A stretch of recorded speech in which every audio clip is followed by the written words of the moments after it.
네, 3대 지수는 계속해서 소폭의 상승불만을 유지하고 있습니다. 오늘도 시장 대응에 꼭 필요한 내용들 만나봐야겠죠? 글로벌 인사이트 시간인데요. 타이거 인베스트 황윤석 대표 모셨습니다. 대표님 안녕하세요. 안녕하십니까? 네, 오늘도 잘 부탁드립니다. 자, 오늘의 주제 바로 확인해 볼게요.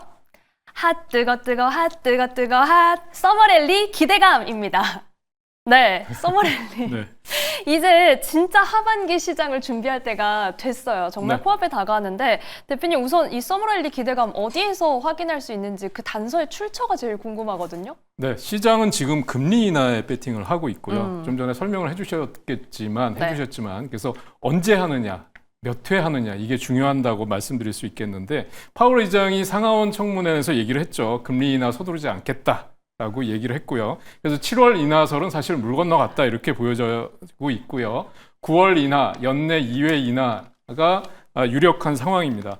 근데 지금 연준의 입장에서는 진퇴양난이라고 할 수 있을 것 같아요. 금리 인하를 조기에 하면 인플레와 연준의 신뢰도는 하락하는 반면에 또 금리를 계속 동결해 나간다면 나중에 경기 침체가 왔을 때 그 책임을 면하기 어려울 것 같습니다. 그리고 연일 트럼프 대통령이 계속 압박을 하고 있는데요. 앞서도 브리핑을 해주신 대로 지금 내년 5월에 임기가 종료되는 파월 의장의 후임을 벌써부터 얘기를 하고 있는 상황이죠. 그래서 금리 인하를 이렇게 압박을 하고 있는 상황입니다. 그래서 그게 한 가지 이슈가 될 것 같고요.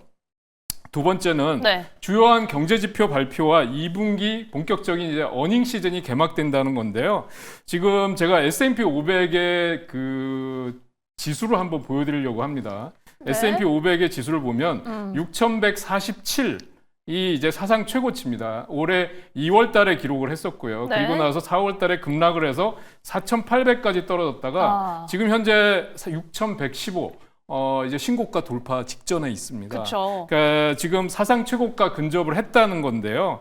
그래서 지금 뭐 S&P 500뿐만 아니라 나스닥 차트도 거의 비슷하고요. 또 다른 국가들 신흥국의 랠리도 지속이 되고 있는 상황이다 이렇게 보여집니다. 그래서 중요한 거는 7월 15일부터 JP 모건을 스타트로 해서 대형 은행의 실적 발표가 2분기에 시작이 되는데 이제 불과 다음 주면 6월 달이 끝나고 상반기가 다 종료되잖아요. 그래서 제일 중요한 거는 이제 2분기 이후의 실적이 과연 좋아지느냐, 계속해서 랠리가 나타날 수 있느냐 건데 지금까지 이렇게 올라온 이유는 소프트 랜딩, 경기 연착륙에 대한 낙관적인 기대감이 있었고요. 기업들의 실적 호전이 있었고 좀 전에 얘기한 금리 인하 가능성 때문이라고 보시면 될 것 같습니다. 그래서 지금 이러한 기대가 계속된다고 보여지고요. 문제는 관세입니다.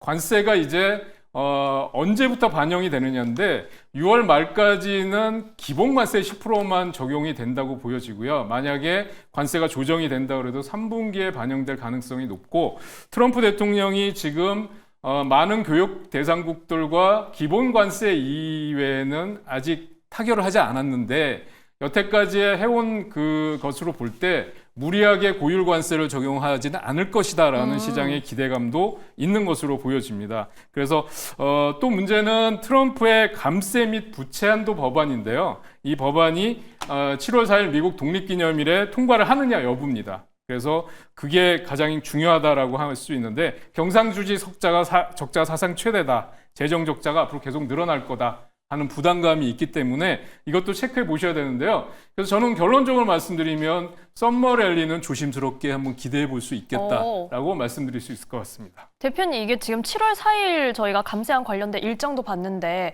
저희가 그때 연휴 기간이잖아요. 그럼 다음 주에 좀 이를 앞두고 변동성이나 이런 부분은 조심해야 되지 않을까 싶기도 한데 어떠세요? 어차피 지금 시장은 변동성은 뭐 언제든지 나타날 수 있다고 보고요.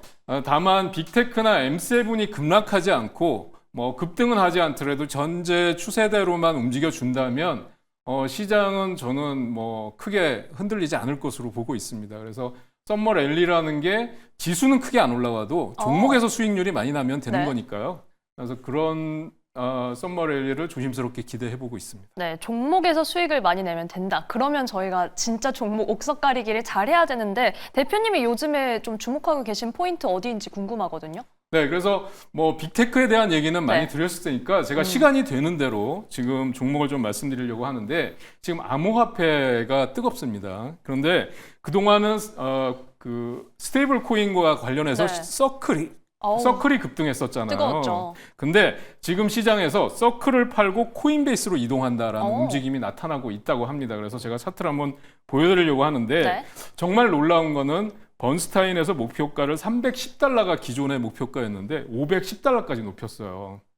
근데 지금 보시면 주가는 374달러에 와 있습니다. 한번 보시면은요, 이제 그동안은 완만한 계단식 상승을 보였다고 한다면, 이렇게 계단식 상승을 보였다고 한다면, 이제는 45도 각도로 가파른 상승이 오. 나타나고 있고요. 코인베이스 보시면 지금 여기서 거래량도 크게 증가하는 모습이 나타나고 있다, 이렇게 보시면 될 것 같습니다. 주봉을 보시면 확연하게 지금 고점을 돌파하는 모습을 확인하실 수가 있는데, 그럼 왜 이렇게 강세를 보이고 있는 거냐? 지금 미국 주택의 금융감독기관이 페니메이 등의 암호화폐를 주택담보대출 심사자산으로 인정하는 방안을 마련하라, 이렇게 했는데, 쉽게 얘기하면 가상화폐를 이렇게 담보로 해서 주택담보대출을 받을 수 있다는 얘기거든요. 그러니까 이거는 엄청난 거다, 이렇게 말씀드릴 수 있겠고, 상대적으로 서클은 상장 이후에 지금 장기 성장률이나 이런 게 반영됐다, 중립 내지는 매도 의견을 보이면서 서클은 상대적으로 지금 좀 하락하거나 오늘 시장에서는 좀 오르고 있습니다만 주춤하는 모습을 보이고 있다, 이렇게 말씀드릴 수 있겠습니다. 네, 코인베이스는 사실 좀 이 트럼프 대통령 취임 이후에 재료를 좀 기다려왔다 이런 생각이 들기도 하는데 네. 앞으로의 흐름 기대해 보겠습니다. 자, 그 다음으로 또 어떤 종목 볼까요? 자, 좀 고가주이긴 하지만 넷플릭스를 한번 보려고 합니다. 네. 지금 뭐 OTT 스트리밍이 대세다라는 건 뭐 너무 잘 아실 거고요. 그 AC 닐슨이라고 유명한 시청률 조사 업체에서 발표한 게 좀 충격적이었는데요. 5월달 시청률 기준으로 우리가 얘기하는 지상파가 20%였고요. 케이블이 24%였는데 지금 넷플릭스의 시청률이 두 개를 합친 것보다 높게 나왔습니다. 44.8%가 나왔고요. 그래서 콘텐츠와 광고 또는 가입자 수 증가에 있어서 독보적이다라는 얘기가 나왔고, 바로 내일이죠. 내일이면 오징어 게임 시즌 3가 공개가 되는데 네. 벌써 LA와 뉴욕에서 대규모 프로모션을 마쳤다. 오. 이런 뉴스가 나오고 있습니다. 그래서 넷플릭스는 무엇보다도 관세나 이런 외부적인 영향을 받지 않는 기업이다라는 측면에서 본다 그러면 단기 투자보다는 장투를 권해드릴 수 있겠고요. 그래요? 보시면 네. 완만한 상승세에 나타나고 있는데 지금 1297달러를 돌파를 하고 있는데 지금 목표 주가를 1600달러까지 높게 잡고 있는 상황입니다. 그래서 지금 기준으로 봐도 20%에서 30% 이상 추가 상승의 여지가 있다, 이렇게 말씀드릴 수 있겠습니다. 네, 정말 탄탄하게 올라왔지만 더 상승 룸이 남아있다는 진단입니다. 넷플릭스 살펴봤고요. 이번에는 또 어디로 시선 돌려볼까요? 우버를 한번 말씀드리려고 합니다. 네, 우버. 우버를 보는데 지금 젠순왕 CEO가 그런 얘기를 했었죠. 향후 10년은 로봇과 자율주행의 시대다라고 얘기를 했고, 저는 아마존이 이제 프라임 배송 얘기를 하면서 미국 전역의 조그마한 소도시까지도 당일 내지는 2일 배송을 하겠다라는 얘기를 했는데 정말 쉽지 않은 거예요. 그러니까 우리나라는 쿠팡의 로켓 배송이 있는데요. 아마도 우리나라가 전 세계에서 배송은 최고가 아닐까 싶기는 합니다. 그쵸. 그런데 미국은 워낙 전역이 넓기 때문에 이게 참 쉽지 않은 일이고요. 그러다 보니까 동부와 서부의 시차가 3시간 이상이나 날 정도로 굉장히 광대한 그 지역을 커버를 해야 되는데, 그러다 보면 지금 드론이라든지 이런 쪽은 한계가 있을 것 같고요. 저는 우버 쪽을 이용할 가능성도 높다고 보여집니다. 우버는 차량 공유뿐만 아니라 딜리버리 사업에도 지금 뛰어들고 있어서요. 그래서 테슬라 로보택시 이후에 테슬라가 좀 주춤할 때 우버가 많이 올라갔는데요. 그 이유는 알파벳, 그러니까 구글의 웨이모와 자율주행 쪽에 협력을 하고 있다, 전략적 네. 파트너가 되고 있다는 건데요.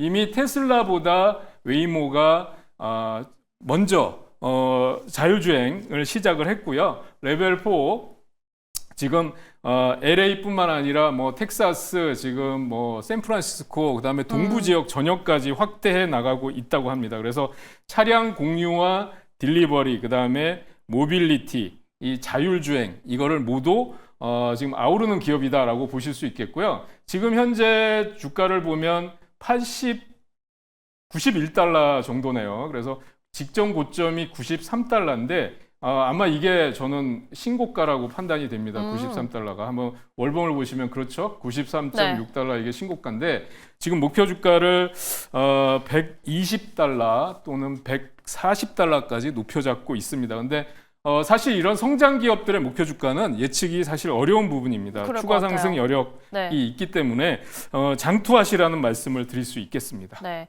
우버 저희가 화요일에 제 브리핑 시간에 좀 전해드렸는데 아마 꼼꼼하게 보신 분들 좀 참고가 되셨기를 바랍니다. 대표님, 저희 짧게 한 종목만 더 볼까요? 네, 좀 생소한 기업일 텐데요. 신보틱이라는 신보틱. 기업을 하나 소개시켜드리려고 네, 합니다. SYM. 예, 로봇 관련주입니다. 그러니까 월마트의 로보틱스 사업 인수에 2억 달러를 지급을 했고요. 월마트는 이미 수백 개의 매장을 가지고 있다는 거 아실 거고, 그다음에 배송센터 이런 거를 자동화하는 로봇의 고급 솔루션을 개발했기 때문에 이 로봇 자동화 기업 신보틱에 5억 2천만 달러를 지급할 예정이다라는 거고요. 로봇 기업들이 성장 기업이긴 하지만 실적이 좋지 않은 기업들이 대부분인데 2분기 영업이익이 흑자 전환이 예상이 되고요. 1분기 매출이 12.9% 증가했고 올해 매출도 23% 증가할 거로 나타나고 있습니다. 그래서 네. 지금 목표 주가를 50달러까지 잡고 있는데요. 최근에 보시면 고점이 41달러 찍고 나서 16달러 기록한 다음에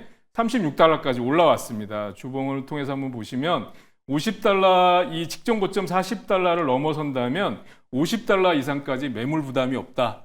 그래서 역시 저점 분할 매수 구간으로 판단이 된다. 이렇게 말씀드릴 수 있겠습니다. 네, 신보틱은 오늘 처음 저희가 만나본 종목입니다. SYM이고요. 오늘도 탄력 보여주고 있는데 40 돌파한다면 50 이상도 바라볼 수 있다는 의견 드렸습니다. 자, 타이거 인베스트 황윤석 대표와 함께했습니다. 고맙습니다.